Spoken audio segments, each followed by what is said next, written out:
So hopefully that means, as the ticker's scrolling across my screen, I can welcome you again to our weekly Facebook Live.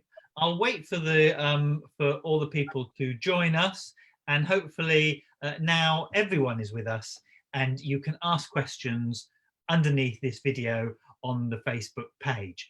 Type your questions in, and we will aim and endeavour to respond to them. Look, last week we talked about small businesses in the city and in Sussex, but there is one business in Sussex that is key to our whole local enterprise plan. It is key to the LEPS plan, and that is Gatwick.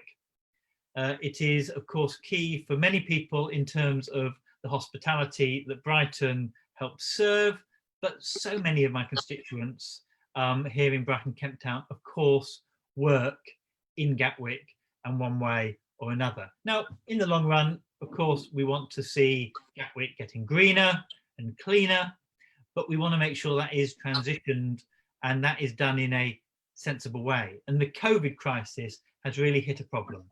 And we see now Gatwick Airport scaling down.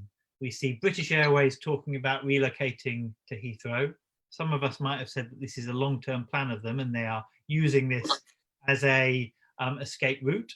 You know, maybe the cynics in us would say that. I couldn't possibly suggest that would be the only reason, but maybe one. Virgin, similarly, and EasyJet have also said that they are considering their positions in relation to staff numbers at Gatwick. And this must be a great concern. And my inbox has been very busy with people who work at Gatwick, people who work for British Airways and the other airlines. And I think it's something that we need to consider. So I've invited on this call Mike Kane, who is our Shadow Minister for Aviation. He's been dealing with a lot of the thinking behind the Labour Party policy here and making sure that we don't just allow the government to ignore aviation and particularly the travel industry, which will need a different understanding and a different kind of arrangement than maybe other industries. And Jamie Major, I'm also delighted to invite, who is United's Regional Officer for Gatwick Airport, and focuses particularly on some of these negotiations that we are now seeing ourselves in. Look, I've had lots of you write to me about this, as I've said, and I particularly want to focus on, of course, British Airways and the other airlines in terms of their conditions. Many of you will have seen the House of Commons Library briefing that I posted up last week, which says it might well be illegal during a period where furlough is offered to make redundancies. I mean, that's quite right, and hopefully will be tested in law, but we will need to also test in, but that law will not protect beyond the furlough period. And some of these proposals are long lasting, and if we don't get the right approach now, will affect the local economy for a great period.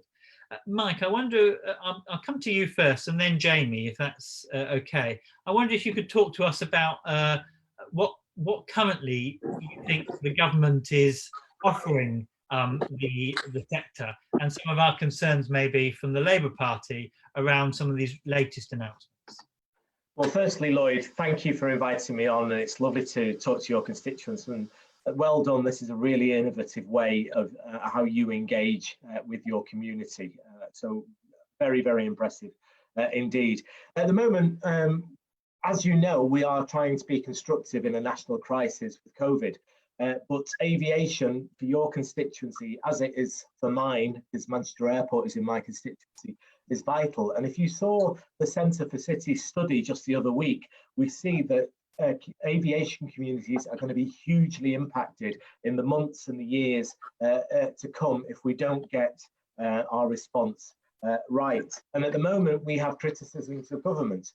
We've seen BA and their announcement. We've seen them pulling out of Gatwick, which is a big blow if they do that. Under this period of turmoil, we've seen Virgin also say that they're going to consolidate at Heathrow away from Gatwick at all. And what we're saying is, and this has been difficult to get there, is that we actually need an aviation deal for our nation. We are at the forefront of aviation on the planet, and green aviation as well. Since Rolls met Royce in the Midland Hotel in Manchester, just a stone's throw from where I sit now, we have been a leader in aerospace. Yet we've seen just the furlough scheme for these companies and giving out loans, not to BA, who said they don't want a loan, but their parent company, AIG, have taken a £300 million loan from the government. Wizz have taken a loan. EasyJet have taken a loan. They won't give Virgin a loan. It's piecemeal by piecemeal. And what we need is a strategic vision to get us through this initial difficult period and set our eyes on the horizon about what the aviation sector will look like in 6 weeks, 6 months, 6 years. Fantastic. Thanks, Mike. A holistic approach is what's needed here with so many sectors, but particularly I think with travel, hospitality and tourism, which is particularly hard hit in this crisis. Jamie, can you talk to us a bit about what you're seeing on the ground here and what some of the main concerns for Unite, which represents the bulk of cabin crew, but also a lot of the ground crew at Gatwick? Yeah, sure. Thanks, Lloyd. And again, thanks for the invitation to come and speak today. So we've already mentioned a lot of the issues, but just to give you perhaps some details. So if we look at GAL, that's one employer, Gatwick Airport Limited. They've already made 600 job losses. So that's 600 jobs that we don't have today, here today. If we look at BA, the chances are we're likely to lose possibly 1,881. With Virgin, it's possibly up to 4,000. We don't know because they've got dual bases. So some of them are employed outside Manchester and outside Gatwick. So that's an unknown quantity as well. And of course, we've had the overnight the announcement about Chew and the 8,000 jobs there. So there's a lot of uncertainty, a hell of a lot of fear. And the difficulty is while the airlines are still making their minds up what they're doing to some degree, that has a massive domino effect to everybody else. And there's a statistic, I'm not sure if you've heard it, but for every cabin crew job, there's 7 on the ground. So if you think that every flight has got to be catered, it's got to be cleaned, it's got to be ground handled, it's got to have its luggage security screened, the staff have got to go through the airport. If they've got problems with mobility, they have to have a PRM agent help them through. So all this has a big, big cascade effect, and potentially it's going to be devastating for the area. The Centre for Sisters have said that 50% of jobs in Crawley are vulnerable or very vulnerable. That's 50%. The report goes on to say that Brighton won't be hit as hard, but clearly we know we've got a lot of our constituents, a lot of our friends that work in that sector. So potentially it's going to be devastating. In terms of what we're asking the government for a radical rethink of the aviation sector, a blueprint for what it will look like post COVID-19. We've sent that to the Chancellor. We, from what I understand, we're waiting to get a response from that. But that's a package where the government can take stakes in companies, it can provide loans, but with conditions. We want conditions about job losses, we want that capped. We want conditions about pay in the boardroom, we want that capped. And there's other criteria in there which I'll share with you and I can put on the Facebook group as well so everybody can look at the detail. But we're waiting for a response on that. We've not had one yet, but we're pushing hard. Fantastic. Thank you very much, Jamie. Look, we've got a few questions starting to come in and I guess a few statements from people that they can respond to. The first one is from James Forbes.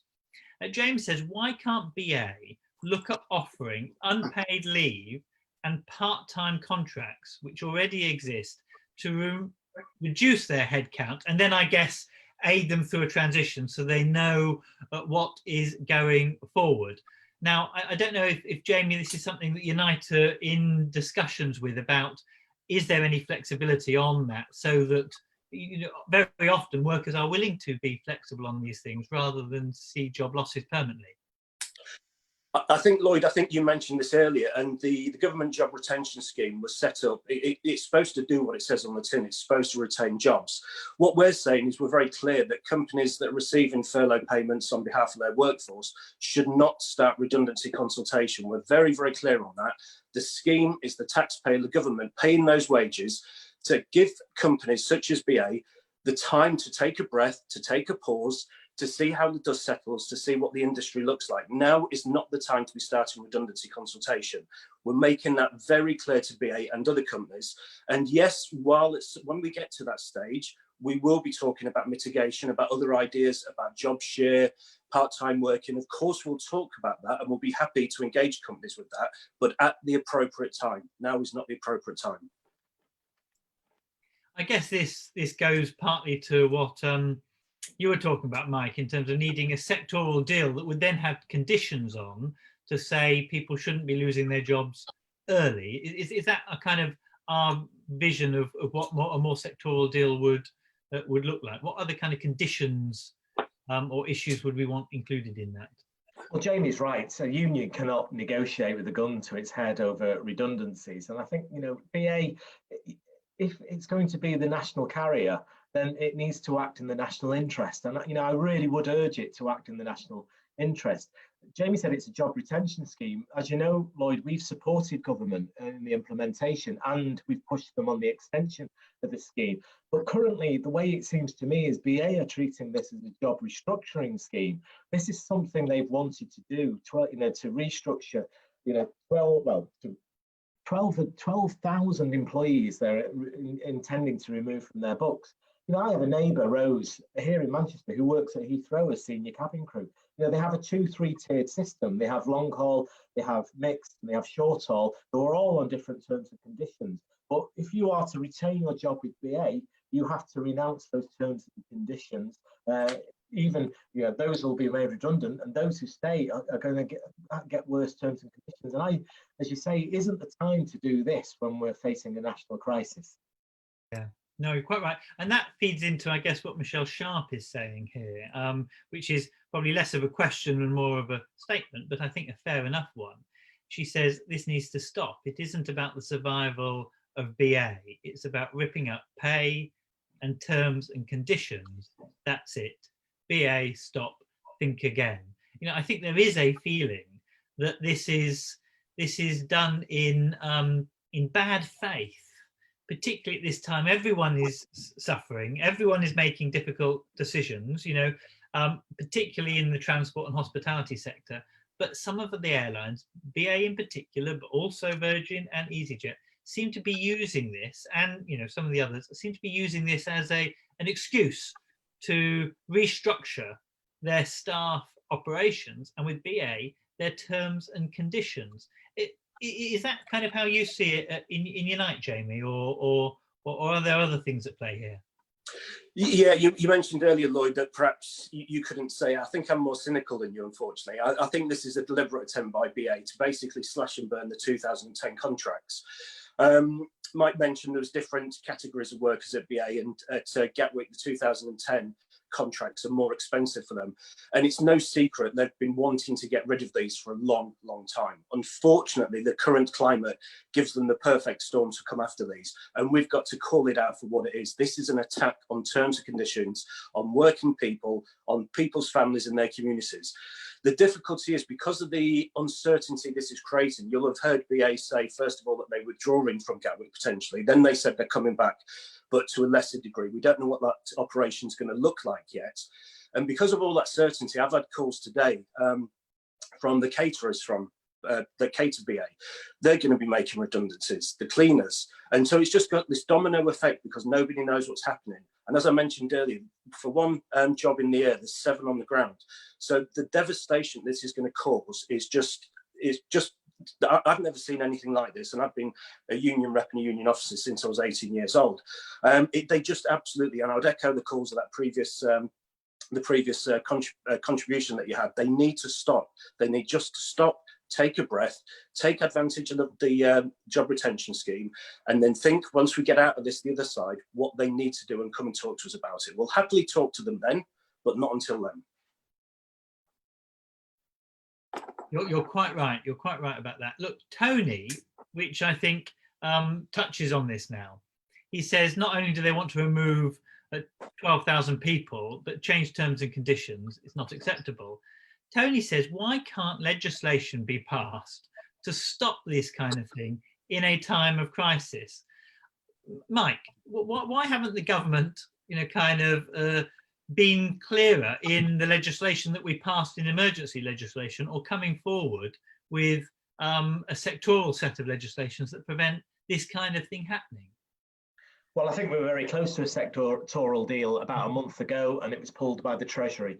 As you know, Lloyd, Labour has broken ranks and said this is the one sector that needs a sectoral deal, because it's going to need to get past the summer, past the winter, and into the new year before we see any substantial uptick in aviation. I spoke to the GMB reps at Gatwick and across the country, and in the first 4 reps of the 20 I spoke to, they had over 100 years of institutional memory working for BA. So we're not talking about, people on 0 hours contracts or people. These were people loyal and committed to the company who were very proud of, working for British Airways.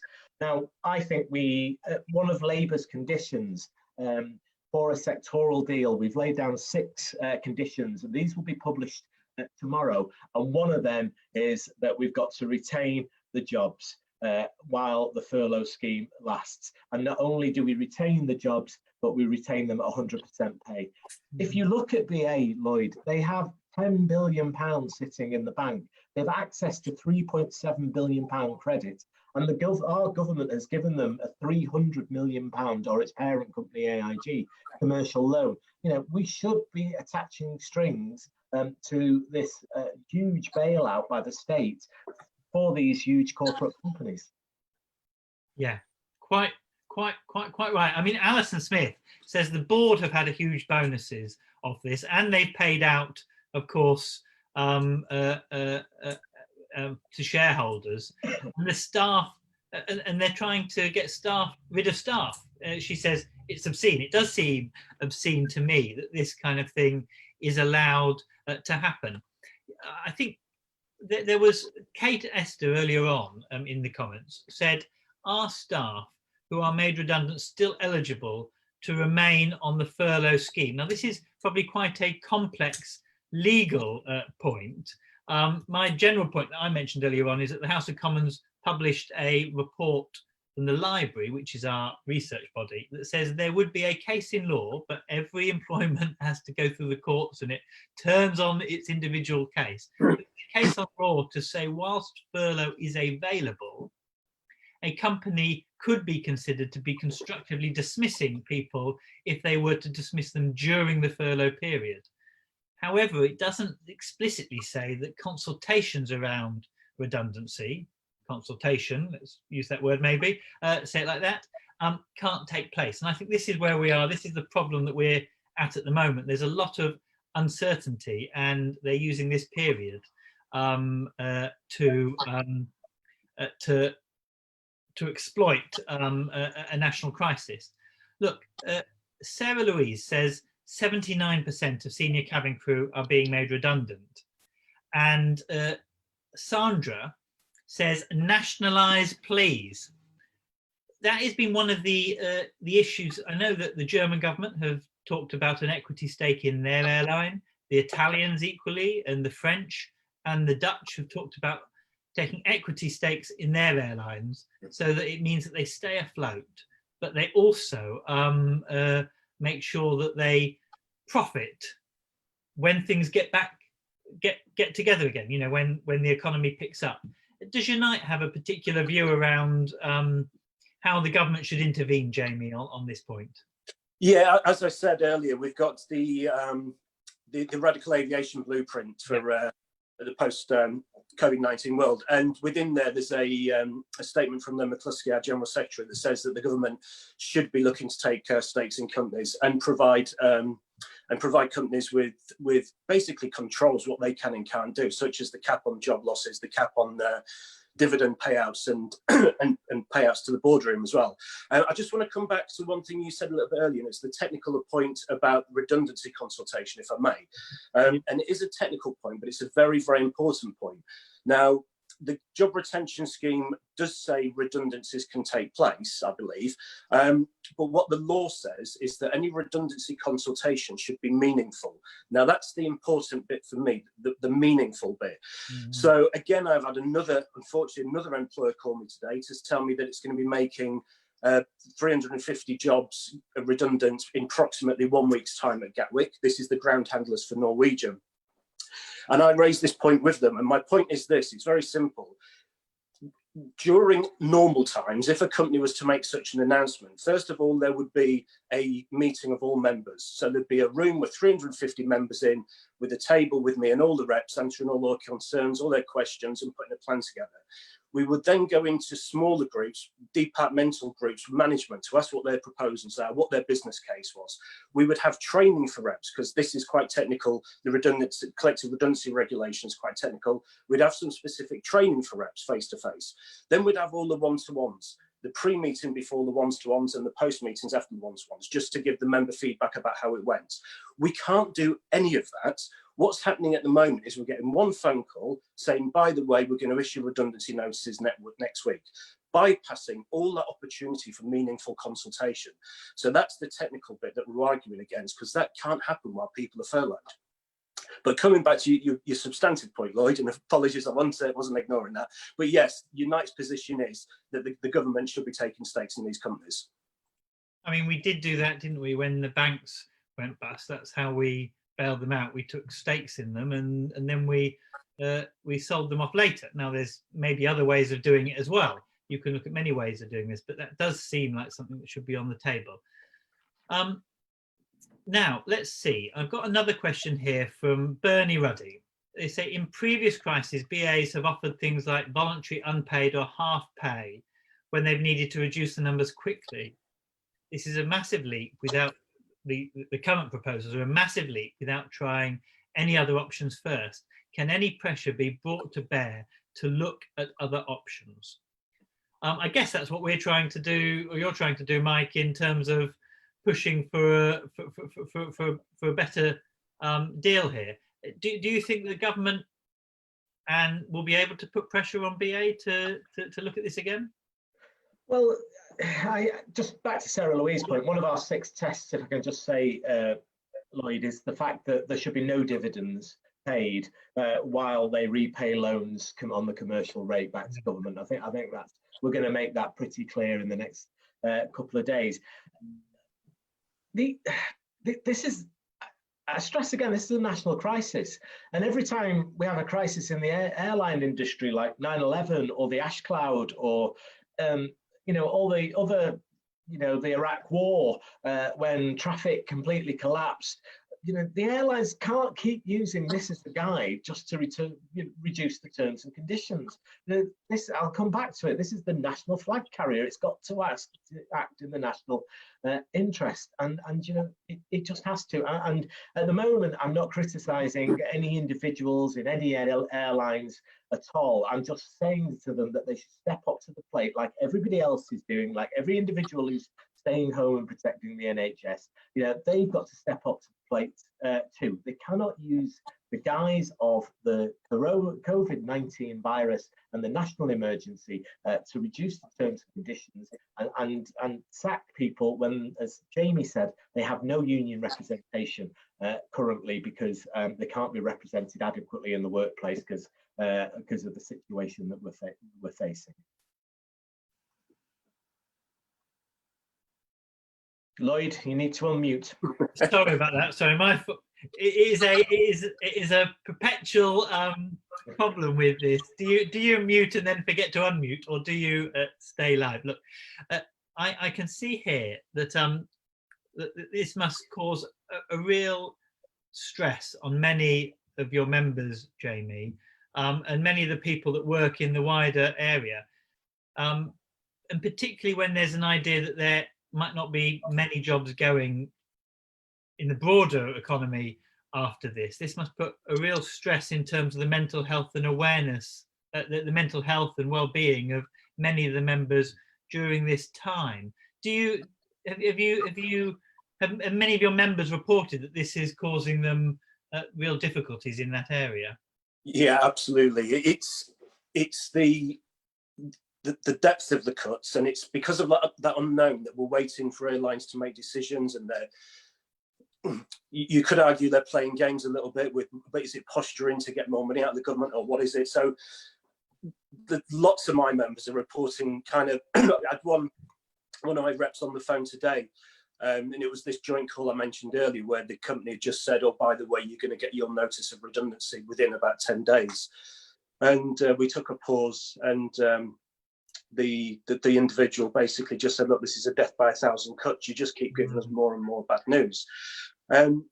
While the extension to the furlough, the government retention scheme, while that's been very, very welcome, and that's something Unite was front and centre in negotiating with the Treasury, there is still this this concern that when the 80% runs out, and it's widely speculated that it's going to be a mix and match approach, that the government give you a bit and the company give you a bit, is that then going to start a race to the bottom in terms of companies starting to consult even further on more redundancies? So there is a lot of mental health issues out there, a lot of stress, a lot of worry, people not knowing whether they can get other jobs, people not even knowing at this moment in time whether they can get universal credits. I've had lots of calls from people that are struggling to make applications for that, because I can imagine that there's been a record number of applications for universal credit. So the situation is dire. That's partly why Unite in the past 24 hours, we've set up a new campaign,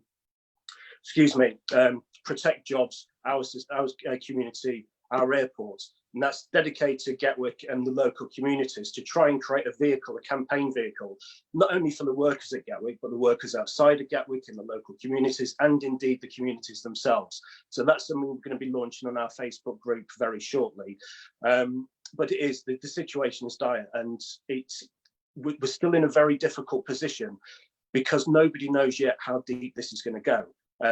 The likes of BA are pressing ahead, saying, well, these consultation meetings are going to go on whether you're there or not.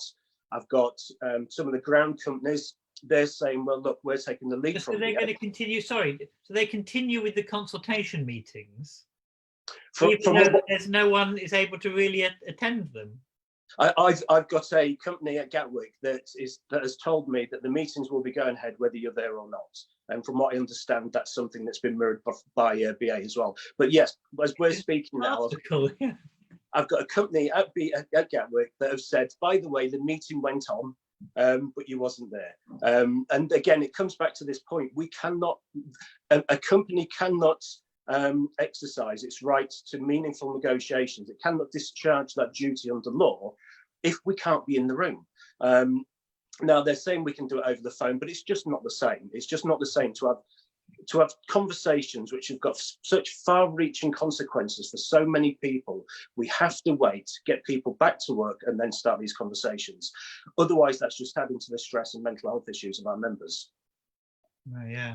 Look, I've got a quick one here, possibly for Jamie, and then I'll come to Mike.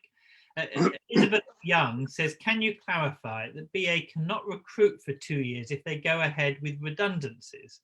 Now, I think this is probably what the law says in the letter, and what the practice in terms of how you can get around that is probably two different things. I'm right about that, aren't I? Yeah, and again, it comes back to, is this really about job losses, or is it about getting rid of those more expensive contracts? I would argue, and anybody that knows BA is pretty clear, that what this is about is them trying to get rid of those expensive contracts. The technicality on the point that the person made was, if you exit a company and you believe that the way you exited the redundancy was a sham, the difficulty is you only have 3 months in which to bring an employment tribunal application. So once that 3 months has passed, if suddenly there's a new intake and we realise it was a sham just to get rid of this group of people that may be expensive to bring in another group of people that are cheaper, once 3 months have expired, you can't take a claim for unfair dismissal anyway. You're barred from the courts, the employment tribunal service. Yeah. So it might say that in the letter, but the application of trying to enforce it is far too weak, and means that companies can get away with some of this stuff. Far too weak, and the only way we can stop them is to, whether it be political, whether it be naming and shaming, whether it be media, whether it be industrial.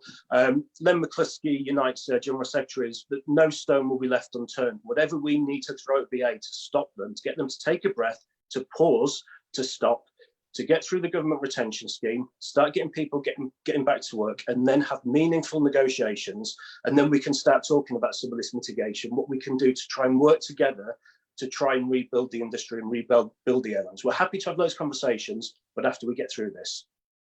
Yeah, I mean, Mike, we clearly just don't know what the airline industry is going to look like after this, and anything BA does now is finger in the wind stuff, isn't it? You know, kind of, we might find that the airline industry rebounds after a number of years. It might well be that this is a permanent change of our travel and flying patterns, but it does seem slightly too soon to make those changes. Are you having any thinking about where we might end up being post-COVID in terms of a longer term view? Well, when Kate appointed me as Shadow Aviation Minister, I was hoping to get my teeth into some of the issues around the aviation in terms of how airlines are financed. And I still think that's a long-term goal that we have to work on. We saw how our airports were hit by the loss of Monarch 2 years ago, and then we had the sort of appalling collapse of Thomas Cook just a few months ago, and then suddenly Flybe, which is, you know, hugely important to the United Kingdom, Northern Ireland in terms of its regional connectivity. So we know that these airlines are funded by future ticket sales. That's the only capital that they have. Hence why many of your constituents, Lloyd, and my constituents are struggling to get their money back for flights booked because, you know, I know that Virgin were dealing with like 60,000 customers who were trying to get their money back in one go, and they just literally didn't have the capacity. So we've been pushing the Civil Aviation Authority to come up with clearer guidance to help customers.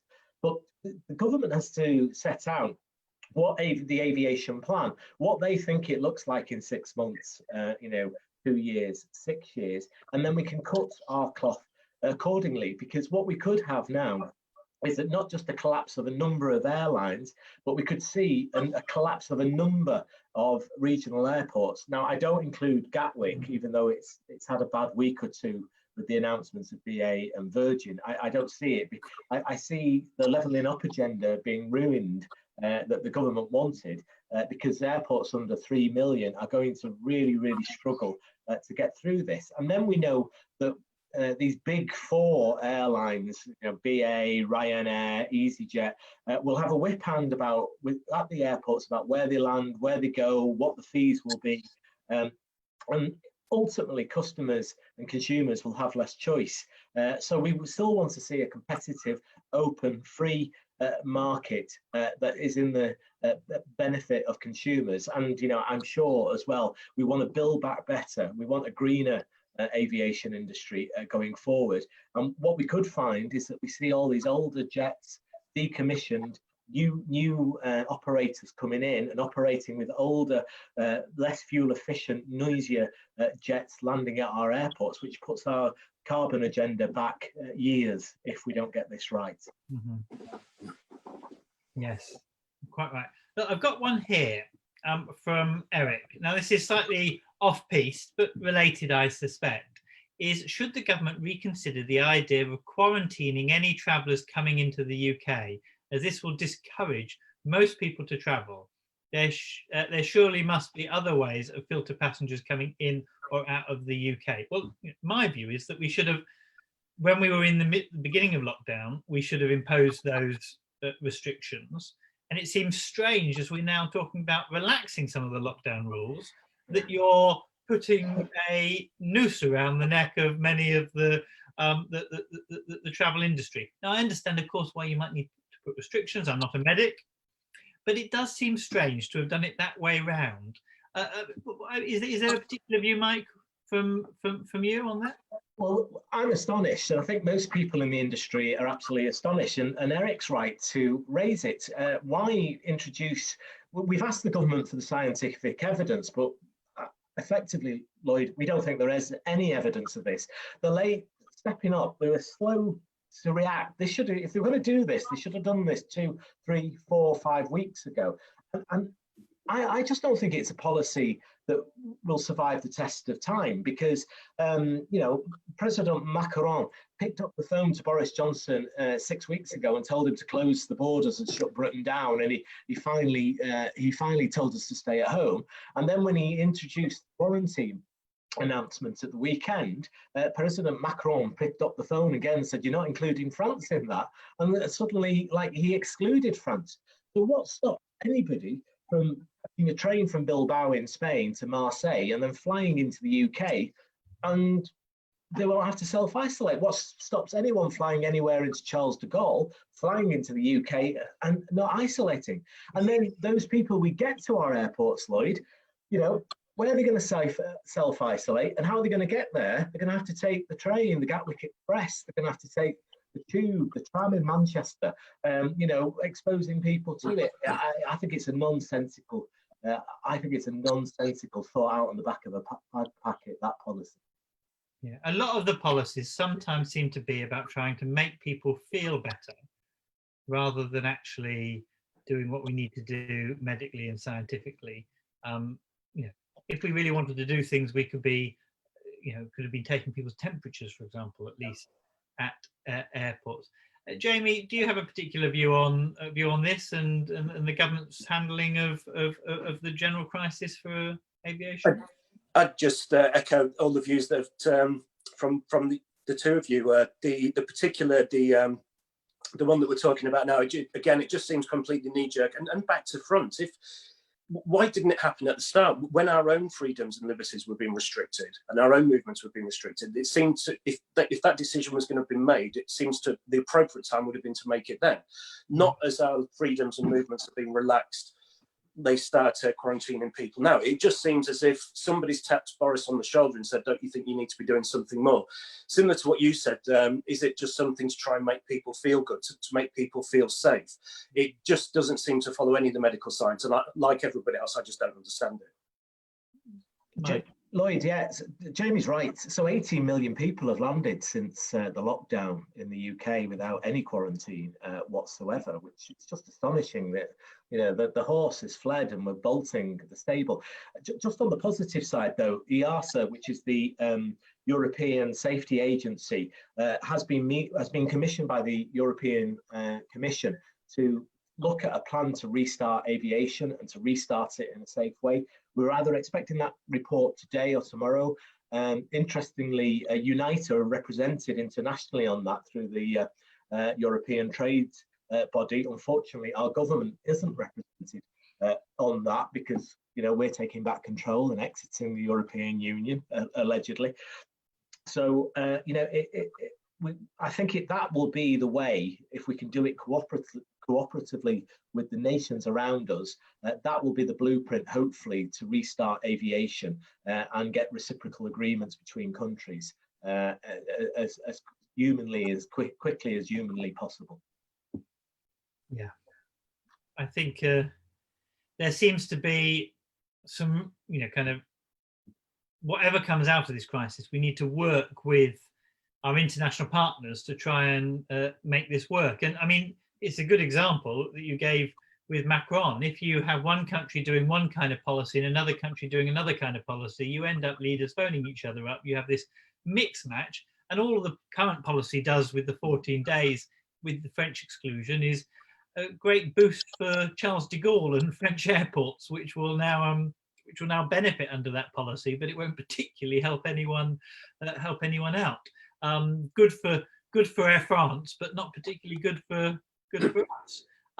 Look, I've got a few more, and then we try and wrap up after 40 minutes, 45 minutes usually. So I'll do this last one. John Halpin says, is there any further measures we can take to put pressure on the government to in turn pressure BA to pause their plans? If so, what measures could we do and could the government do to protect these jobs?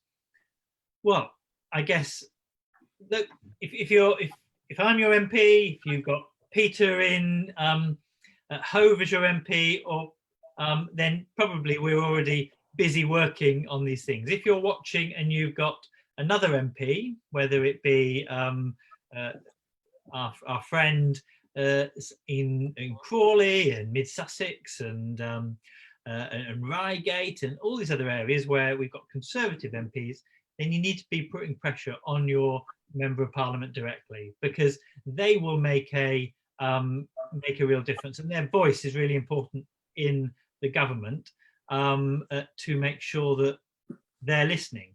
You know, that may be a bit harder, but keep bashing their door down.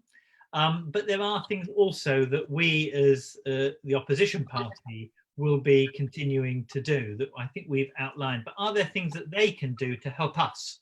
I guess, Mike, are there things that it would be useful for BA staff to do that would help you in your push? Well, you know, the campaign we've been running as the Labour Party this week, Lloyd, and that's join a trade union. So if you're not in a trade union, solidarity is strength. You know, bringing people coming together is the only thing that, you know, changes things. So make sure if you're listening to this, you're in this conversation today, join that trade union. Write to your MP, put pressure on your MP. Our caseloads have had probably a 200% increase since this crisis started. Our teams, who are now all working from home, are working flat out to redress the grievances and help people through this crisis. So make sure you're contacting your MP, even if they're not of your political persuasion. It's important to do so. And interestingly, you know, Sussex and Crawley, which is not quite your patch, Lloyd, does have a close connection to Wythenshawe, because we both have quite big Gaussian communities, British overseas Indian Territory communities, who both work at our airports. And, you know, without them, I'd like just to pay tribute to them. They're the cleaners and the janitors and caretakers and the doorkeepers who work so hard to keep our, you know, I always think they're our key workers, keeping our aviation industry alive. Yeah, quite right. Jamie, you're the union, probably the union to join in that case. What are your views in terms of what members can do to make sure that we're pushing harder? Are there things that they can do and campaigns that they need to be signing up to? Yeah, absolutely. I'll make no apologies, Lloyd, but I mentioned earlier we're just about to launch, or we have launched in the past 24 hours, a new campaign, Protect Jobs, Our Community, Our Airports. That's going to be a multifaceted campaign. One of the key components of that is putting a template together, teaching people how to lobby their MP. So we're going to be going out to our members, and anybody that's watching that's not a member, go to unitetheunion.com, you can join up there. Anybody that's worried about their jobs, anybody that's worried about being made redundant, anybody that's worried about risk assessments, PPE, anything else, because of course an important part we haven't touched on yet is when we get the airlines back up and running, we have to do it safely. Nobody should be asked to go back to work and put their life in danger. So if you're worried about that, join the union, join Unite. Yes, so back to that campaign, we're going to be asking people to lobby their MPs. We're going to be running training courses about how to get involved with the media. So that's for reps and members as well. So we're going to be pushing that really, really hard. It's still in its very embryonic state at the moment. As I say, we've only put the first draft of it together within the last 24 hours. But anybody that is a Unite member, if they want to keep an eye on our Facebook page, Unite at Gatwick, then we'll have more information coming out in the next days and weeks there. Fantastic. That's really good. And I want to say particularly thank you to Mike and Jamie from Unite the Union. And there are things that we do to achieve success, you know, kind of only, sometimes they're small things, but working through the unions, a month ago, when the furlough arrangements first came through, they weren't clear that they would be carried over if your contracts were taken over by another employer.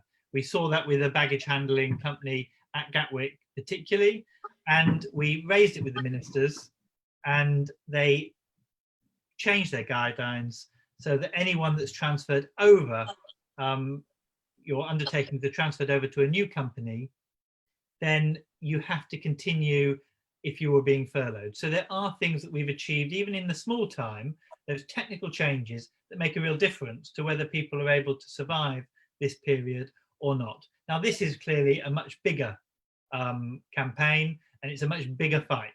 But the only way that we're going to be able to, and you're going to be able to win it, is by the collective action of the union and the union's representation in Parliament, which is the Labour Party.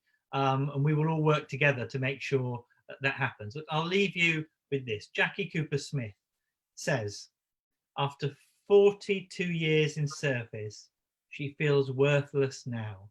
We must make sure no one feels worthless, and we will make sure that we campaign to value all your years' service and to value everyone that has given time for our national carrier and for other airline industries, because what's happening is not acceptable, and we must make sure that that your contracts are honoured.